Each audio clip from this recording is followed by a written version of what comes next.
नमस्कार दर्शक बंधु ओडिशा राजनीति एबे एक अति बड़ और चमकाई देवा भली खबर सामना को आसी सही खबर जहाँ शासक दल बीजेपी शीर्ष नेता मंत्री एवं विधायक मानक आखिरु निद हजेई देइछि। क्षमता को आसिबार मात्र 2 वर्ष भितरे राज्य बीजेपी नेता मानक भितरे एक अजଣା भय एवं छानिया पशि जाइछि, जहा फलरे सेमाने रातिरे आउ सोई पारु नांती। आपण माने भाबुथिबे विरोधी दल तो एबे शांत रहिछि, तेबे बीजेपी नेता माने हठात छानिया हेले काहींकी? दर्शक बंधु, एही भय कोनोसी बाहर लोक बा विरोधी दल देखाई नांती, बरं एही भय देखा देइछि निज दलर हाई कमांडर तरफ आसीथिबा एक गोपनीय रिपोर्ट।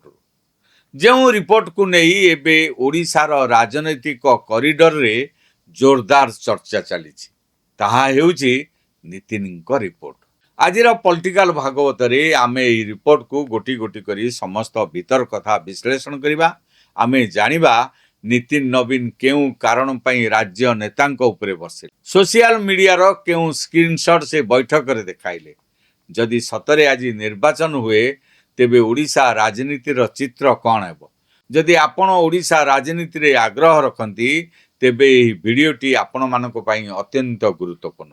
शेष पर्यंत निश्चय देखंतु। आपण माने देखुथांतु पूर्व पक्ष। मोर आपण मानको अनुरोध, आम चैनल को लाइक करंतु, सब्सक्राइब करंतु, आ बंधु मानक सहित अधिक रु अधिक शेयर करंतु।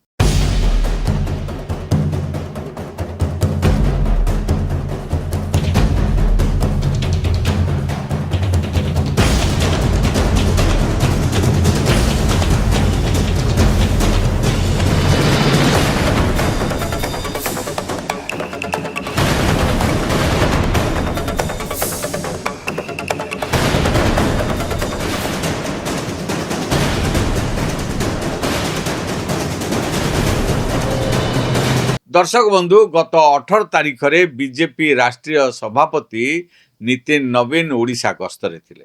से राज्यर मुख्यमंत्री, मंत्री, विधायक एवं वरिष्ठ पदाधिकारी मानकु नै एक हाई लेवल बैठक करिथिले। मात्र 45 वर्ष वयस्क एई युव राष्ट्रीय सभापति से दिन बैठक रे राज्य नेता मानक सामना रे ओडिशा बीजेपी रो जे असल चित्र उपस्थापन कले ताहा शुणिबा परे सेठारे उपस्थित थिबा बड़ बड़ मंत्री और नेता मानकर चेता बुड़ी जाइछि। नितिन नवीन तांको रिपोर्ट रे एक सांघातिक कथा कहिसंती। से कहिसंती आज जदि ओडिशा रे निर्वाचन हुए तेबे बीजेपी 30 रु कम आसन पाइबो, बीजेडी 84 आसन पाई पुणी क्षमता को फेरिबो। एही गोटिए वाक्य ओडिशा बीजेपी भितरे एबे भूमिकंप सृष्टि करिछि।